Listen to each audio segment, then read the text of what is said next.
Stratified sampling क्या होती है? ये कैरेक्टरिस्टिक्स के आधार पर क्या करते हैं कि हम सब ग्रुप बना लेते हैं, उसके बेसिस पर हम क्या करते हैं, सैंपल को कलेक्ट करते हैं।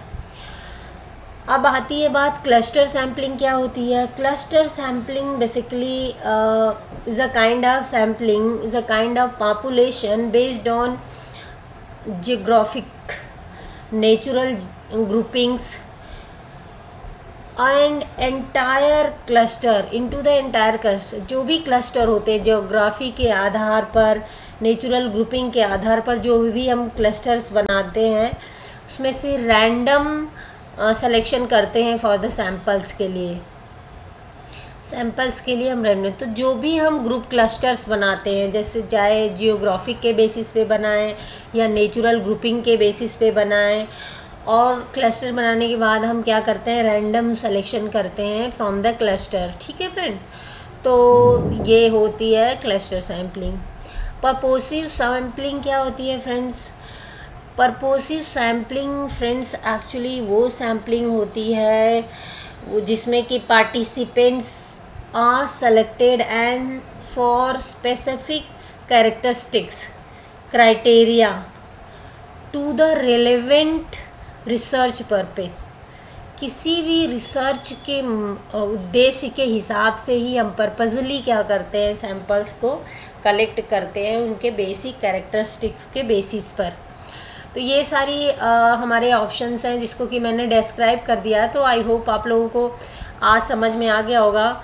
ये सैम्पलिंग्स जो हैं, ये सैम्पलिंग्स वो सैम्पलिंग है, प्रोबेबिलिटी सैम्पलिंग्स हैं फ्रेंड्स, और ये पर्पोसिव सैम्पलिंग जो है नॉन प्रोबेबिलिटी सैम्पलिंग है।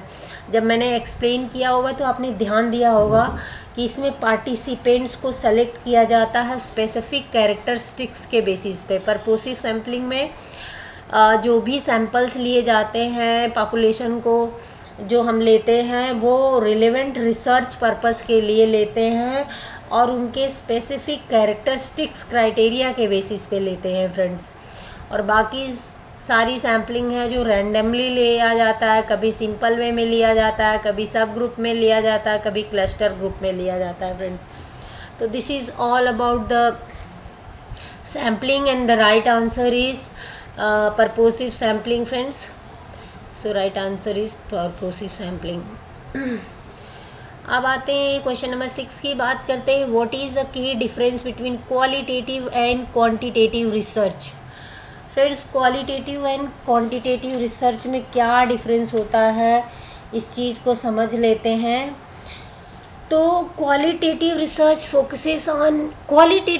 Focuses on numerical data while quantitative research focuses on narrative data. Friends, ये तो पहला ही स्टेटमेंट गलत है। And option B, quantitative research is often exploratory, ठीक है, while quantitative research is confirmatory. Qualitative research is often exploratory while quantitative research is confirmatory.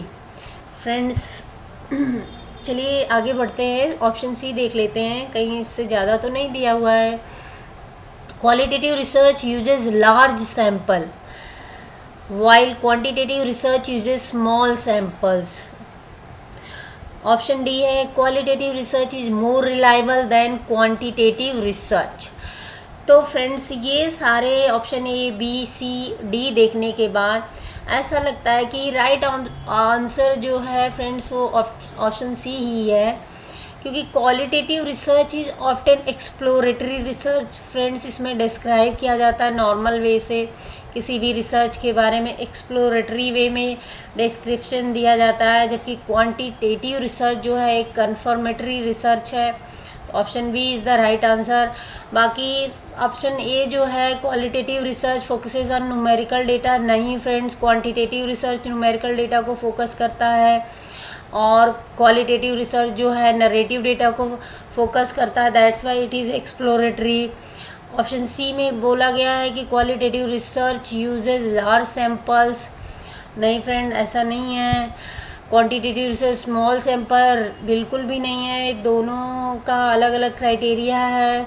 Option D है qualitative research is more reliable. नहीं friends, qualitative research बहुत ज़्यादा reliable नहीं मानी जाती है क्वांटिटेटिव की अपेक्षा, तो क्वांटिटेटिव रिसर्च ज़्यादा रिलायबल मानी जाती है फ्रेंड।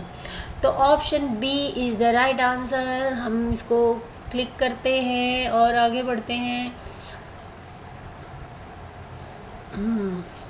अब आते हैं लास्ट क्वेश्चन को अटेम्प्ट करते हैं। लास्ट क्वेश्चन हमारा बोल रहा है friends, last question is actually about which of the following is an example of primary source in research.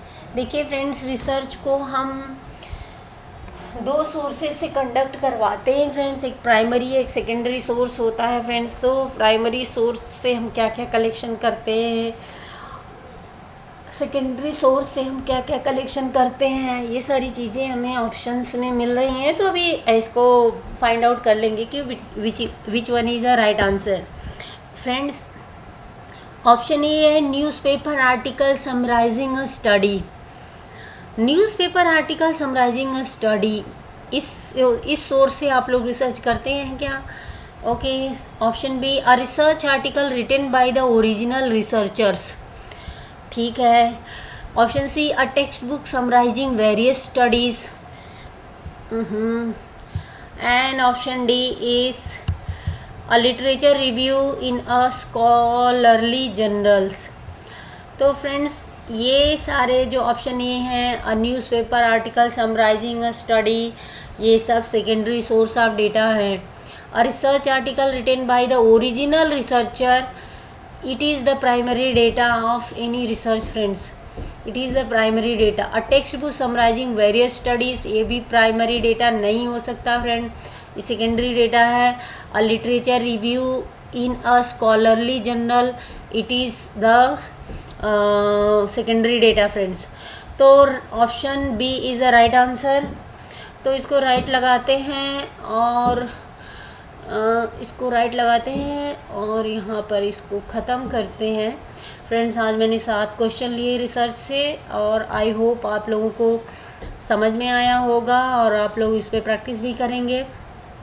तो आपको मेरी क्लासेस कैसी लगती हैं आप कमेंट बॉक्स में ज़रूर लिखें। सब्सक्राइब करिए हमारे चैनल को और लाइक भी कर दीजिए, क्योंकि ये सब तैयार करने में बहुत मेहनत लगता है और ये सब आपके लिए महत्वपूर्ण भी है। तो thank you, we will meet soon in the next classes. Thank you very much.